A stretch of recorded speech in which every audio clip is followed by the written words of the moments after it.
ಸವಿ ಭೋಜನ ಕಾರ್ಯಕ್ರಮಕ್ಕೆ ಸ್ವಾಗತ. ಇವತ್ತು ನಾನು ನಿಮಗೆ ಹೆಲ್ತಿಗೆ ತುಂಬಾ ಒಳ್ಳೆಯದಿರುವಂಥ ಹಾಗಲಕಾಯಿ ಸಾಂಬಾರನ್ನ ಹೇಗೆ ಮಾಡೋದು ಅಂತ ತೋರಿಸ್ತಾ ಇದ್ದೀನಿ. ಅದು ವಿತೌಟ್ ಆನಿಯನ್ ಗಾರ್ಲಿಕ್ ಇಲ್ಲದೇನೆ. ನೋಡಿ, ಇದು ಬೇಬಿ ಹಾಗಲಕಾಯಿ. ಇದು ತುಂಬಾ ಸೀಸನಲ್ ವೆಜಿಟೇಬಲ್ಸು, ಯಾವಾಗಲೂ ಸಿಗಲ್ಲ. ಈಗ ಸೀಸನ್ ಇರೋದ್ರಿಂದ ಸಿಕ್ಕಿದೆ. ಇದರಲ್ಲಿ ದೊಡ್ಡ ಹಾಗಲಕಾಯಲ್ಲಿ ಏನಿರುತ್ತೆ ಅಂಶ, ಅದ್ರ 100% ಜಾಸ್ತಿ ಅಂಶ ಡಯಾಬಿಟೀಸ್ಗಾಗಿರ್ಬೋದು, ಪಿತ್ತಕ್ಕಾಗಿರ್ಬೋದು, ಇಂಥ ಕಾಯಿಲೆಗೆ ಬೇಕಾಗಿರುವಂಥ ಅಂಶ ಇದರಲ್ಲಿ ತುಂಬಾ ಇರುತ್ತೆ.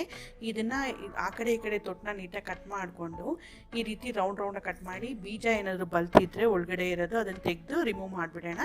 ಸಪೋಸ್ ಎಳೆ ಇದ್ದಿರೋಂಥ ಬೀಜಗಳಿತ್ತು ಅಂತ ಹೇಳಿದ್ರೆ ಅದನ್ನು ಖಂಡಿತ ಯೂಸ್ ಮಾಡಿ. ಅದರಲ್ಲಿ ಡಯಾಬಿಟೀಸ್ಗೆ ಬೇಕಾದಂಥ ಮೆಡಿಸನ್ ವ್ಯಾಲ್ಯೂ ತುಂಬಾ ಇರುತ್ತೆ, ಹೇರಳವಾಗಿರುತ್ತೆ ಅದರಲ್ಲಿ.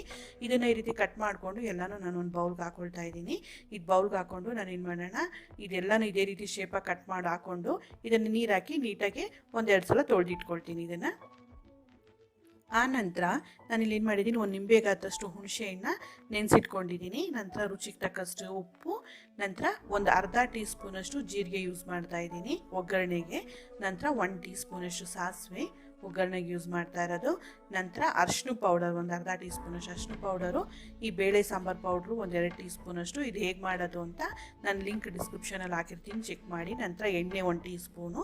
ನಂತರ ಇಲ್ಲಿ ನೋಡಿ, ನಾನು ಇಲ್ಲೊಂದು 1/4 ಕಪ್ಪಷ್ಟು ತೊಗರಿ ಬೇಳೆನ ಚೆನ್ನಾಗಿ ವಾಶ್ ಮಾಡಿ ಒಂದು 2 ಸಲ ಸಾಫ್ಟಾಗಿ ಬೇಯಿಸಿಟ್ಕೊಂಡಿದ್ದೀನಿ. ಒಂದು 4 ವಿಷಲ್ ಕೂಗಿಸ್ಕೊಂಡಿದ್ದೀನಿ.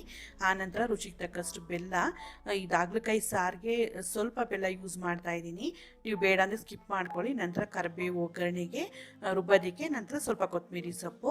ಇಲ್ಲಿ ನೀರು, ಸಾಂಬಾರಿಗೆ ತಕ್ಕಾಗಿ ನೀರು, ಲೈಕ್ ನೋಡಿ, 1-2 ಒಣಮೆಣಸಿಕಾಯಿ, 1-2 ಟೇಬಲ್ ಸ್ಪೂನ್ ತೆಂಗಿನಕಾಯಿ ತುರಿ, ತೆಂಗಿನಕಾಯಿ. ನಂತರ ಸ್ವಲ್ಪ ಒಂದು 1/4 ಟೀ ಸ್ಪೂನ್ ಅಷ್ಟು ಹಿಂಗೆ ಯೂಸ್ ಮಾಡಿದ್ದೀನಿ. ಈಗ ಮಾಡೋ ಪ್ರೊಸೀಜರ್ ನೋಡ್ಕೊಳ್ಳೋಣ. ಮಿಕ್ಸಿಗೆ ಮೊದಲು ತೆಂಗಿನಕಾಯಿ ಮತ್ತು ಕೊತ್ತಂಬರಿ ಸೊಪ್ಪು, ಕರಿಬೇವಿನ ಸೊಪ್ಪನ್ನ ತೊಳೆದ್ಬಿಟ್ಟು ಹಾಕ್ಕೊಂಡು ಇದನ್ನು ಸ್ವಲ್ಪ ನೀರು ಹಾಕಿ ನುಣುಪಾಗಿ ರುಬ್ಕೊಂಡಿದ್ದೀನಿ. ನೋಡಿ, ಈ ರೀತಿ ಫೈನ್ ಪೇಸ್ಟ್ ಆಗಬೇಕು. ಆ ನಂತರ ನೋಡಿ, ಗ್ಯಾಸ್ ಆನ್ ಮಾಡಿ ನಾನು ಒಂದು ಬಾಣಲಿನ ಚೆನ್ನಾಗಿ ಬಿಸಿ ಮಾಡ್ಕೊಂಡು ಇದಕ್ಕೆ 1 ಟೀ ಸ್ಪೂನಷ್ಟು ಎಣ್ಣೆ ಹಾಕಿದ್ದೀನಿ. ಇವಾಗ ನೀರಲ್ಲಿ ತೊಳೆದಿರೋಂಥ ಹಾಗಲಕಾಯಿನ ಹಾಕ್ಕೊಂಡು ಇದನ್ನು ಚೆನ್ನಾಗಿ ಫ್ರೈ ಮಾಡ್ಕೊಳ್ಳೋಣ. ಹಾಗಲಕಾಯಿ ನೀಟಾಗಿ ಫ್ರೈ ಆಗಬೇಕು, ಯಾಕಂದರೆ ಈ ರೀತಿ ಫ್ರೈ ಮಾಡೋದ್ರಿಂದನೂ ಹಾಗಲಕಾಯಿಲಿರೋ ಸ್ವಲ್ಪ ಕಹಿ ಅಂಶ ಕಮ್ಮಿ ಆಗುತ್ತೆ. ಈ ಹಾಗಲಕಾಯಿ ಚಿಕ್ಕದು, ಲೈಕ್ ಈ ನಾರ್ಮಲ್ ಹಾಗಲಕಾಯಿ ಇರುತ್ತಲ್ಲ, ಅಷ್ಟು ಕಹಿ ಅಂಶ ಇದರಲ್ಲಿ ಇರೋದಿಲ್ಲ. ನಂತರ ಇದಕ್ಕೊಂದು ಅರ್ಧ ಟೀ ಸ್ಪೂನಷ್ಟು ಅರಿಶಿನ, ಸ್ವಲ್ಪ ಉಪ್ಪು ಹಾಕ್ಬಿಟ್ಟು ಇದನ್ನು ಚೆನ್ನಾಗಿ ನಾನು ಫ್ರೈ ಮಾಡ್ಕೊಳ್ತಾ ಇದ್ದೀನಿ. ಇಲ್ಲ ಅಂದ್ರೂ ಒಂದು 2-3 ನಿಮಿಷ ಫ್ರೈ ಮಾಡಿಕೊಂಡು ಆ ನಂತರ ಹುಣಸೆ ಹುಳಿ ಹಾಕ್ಕೊಳ್ಳೋಣ. ಈಗ ನೋಡಿ, ಹುಣಸೆ ಹುಳಿ ಹಾಕ್ಕೊಂಡು ನಂತರ ಬೇಳೆ ಸಾಂಬಾರು ಪೌಡ್ರ್ ಹಾಕ್ತಾಯಿದ್ದೀನಿ. ಇದಕ್ಕೆ ಇದಾಕಿ ಇದನ್ನು ಚೆನ್ನಾಗಿ ಕುದಿಯೋಕೆ ಬಿಡೋಣ. ಇಲ್ಲ ಅಂತಂದ್ರೂ ಇದು ಚೆನ್ನಾಗಿ ಒಂದು 5 ನಿಮಿಷ ಕುದಿಬೇಕು. ಆ ಹುಣಸೆ ರಸದ ವಾಸನೆ, ನಂತರ ಬೇಳೆ ಸಾಂಬಾರು ಪುಡಿ ವಾಸನೆ ಎಲ್ಲ ಹೋಗಬೇಕು.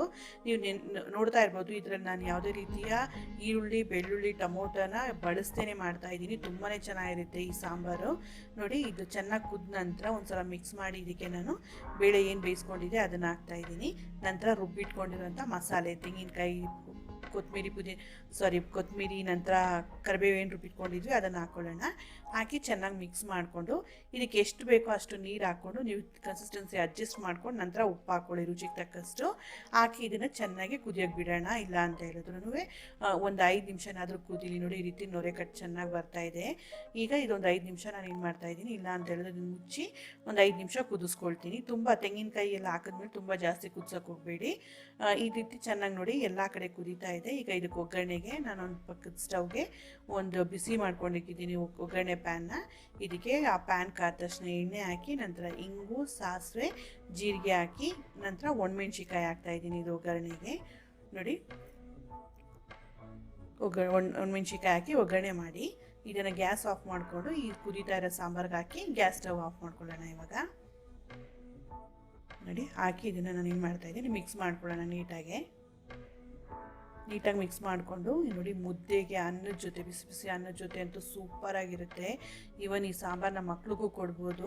ನೀವು ಟ್ರೈ ಮಾಡಿ ಈ ರೆಸಿಪಿನ. ಹೇಗೆ ಬಂದಿದೆ ಅಂತ ನಿಮ್ಮ ಅನಿಸಿಕೆ, ಅಭಿಪ್ರಾಯಗಳನ್ನ ನನಗೆ ಕಮೆಂಟ್ಸ್ ಮಾಡಿ. ಈ ವಿಡಿಯೋ ನಿಮ್ಗೆ ಇಷ್ಟ ಆದರೆ ಲೈಕ್ ಮಾಡಿ, ಶೇರ್ ಮಾಡಿ, ನನ್ನ ಚಾನಲ್ಗೆ ಸಬ್ಸ್ಕ್ರೈಬ್ ಮಾಡಿ. Thank you.